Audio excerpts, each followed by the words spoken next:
ரொம்பவே ஹெல்த்தியான வெள்ளை சோள ரொட்டி எப்படி செய்கிறதுன்னு பார்க்கலாம். வெள்ளை சோளத்தில் நிறையவே ஹெல்த் பெனிஃபிட்ஸ் இருக்குது. வெயிட் லாஸ்க்கு ட்ரை பண்ணுறவங்கலாம் இதை வாரத்துக்கு 2 டைம் கண்டிப்பாக எடுத்துக்கோங்க. இது என்ன சோள ரொட்டி டயட்டில் இருக்கவங்க தான் சாப்பிட்ணுன்னு நினைக்காதீங்க. இது எல்லாருமே தாராளமாக எடுத்துக்கலாம். இது எலும்புக்கெல்லாமும் ரொம்ப நல்லது. ஸோ வாங்க இது எப்படி செய்கிறதுன்னு பார்க்கலாம். நான் இன்றைக்கி 250 கிராம் வெள்ளை சோளம் எடுத்திருக்கேன். இதை நல்லா வாஷ் பண்ணிவிட்டு தண்ணி வடித்து எடுத்துக்கிறேன்.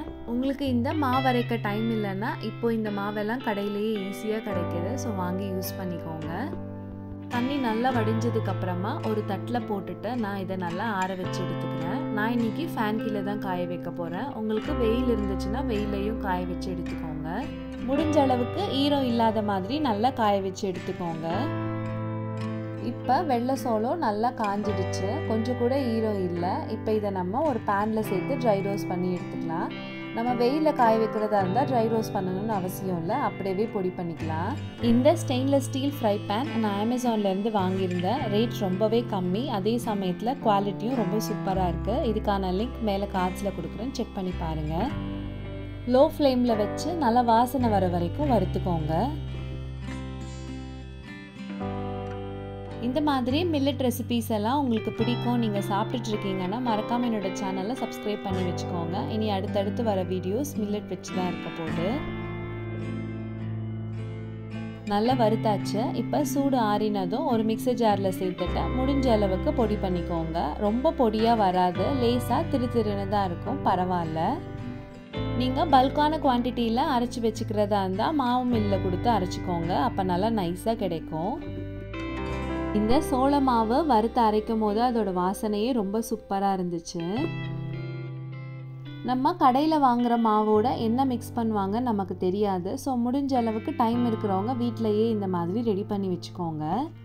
மாவு ரெடி. இப்போ ரொட்டி செஞ்சிடலாம். பேனில் 2 கப் தண்ணி சேர்த்துக்கிறேன். நான் அரைச்ச மாவு எனக்கு 1.5 கப் இருக்குது, அதுக்கு 2 கப் தண்ணி சரியாக இருக்கும். இதோடவே 1/2 ஸ்பூன் உப்பு, 1 ஸ்பூன் நெய் சேர்த்து தண்ணி நல்லா கொதிச்சதுக்கப்புறமா நம்ம அரைச்சி வச்சுருக்க மாவை கொஞ்சம் கொஞ்சமாக சேர்த்து கலந்துக்கலாம். மாவை இந்த மாதிரி கொஞ்சம் கொஞ்சமாக சேர்த்து கலந்துக்கோங்க. ஒரே டைம் மொத்தமாக சேர்த்துறாதீங்க, அப்புறம் நிறைய கட்டி கட்டியாக வந்துடும். அடுப்பை லோ ஃப்ளேமில் வச்சு கைவிடாமல் நல்லா கலந்துட்டே இருங்க. இது ஒரு 5 நிமிஷத்துலேயே நல்லா திக்காகிடும். ஓரளவுக்கு சின்ன சின்ன கட்டி இருந்தால் பரவாயில்ல, நம்ம கை வச்சு பிசையும் போது கரெக்டாக ஸ்மூத்தாக வந்துடும்.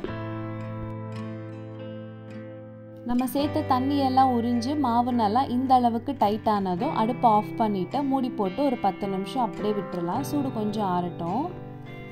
இப்போ 10 நிமிஷம் ஆயிடுச்சு. வேற ஒரு பாத்திரத்துக்கு மாற்றிக்கிறேன். இதில் நம்ம கோதுமை மாவு மைதா மாவுன்னு எதுவுமே சேர்க்க போகிறது இல்லை, வெறும் சோள மாவுலே தான் சுட போகிறோம். ரொட்டி நல்லா சாஃப்டாகவே கிடைக்கும். சூடு இப்போ ஆறிடுச்சு. கை வச்சு நல்லா பிசைஞ்சிக்கலாம். ஆரம்பத்தில் பிசையும் போது இந்த மாதிரி கையில் ஒட்டிட்டு தான் இருக்கும். நம்ம ஒரு டைம் நல்லா மிக்ஸ் பண்ணிவிட்டு கையை வாஷ் பண்ணிவிட்டு அதுக்கப்புறமா பிசைஞ்சிங்கன்னா கையில் கொஞ்சம் கூட ஒட்டாமல் இந்த மாதிரி நல்லா ஸ்மூத்தான மாவு கிடைக்கும். ரெடி பண்ண மாவுலேருந்து சின்ன சின்ன உருண்டையாக பிரித்து எடுத்துக்கிறேன். எனக்கு இந்த அளவுக்கு 6 ரொட்டி கிடைச்சிது.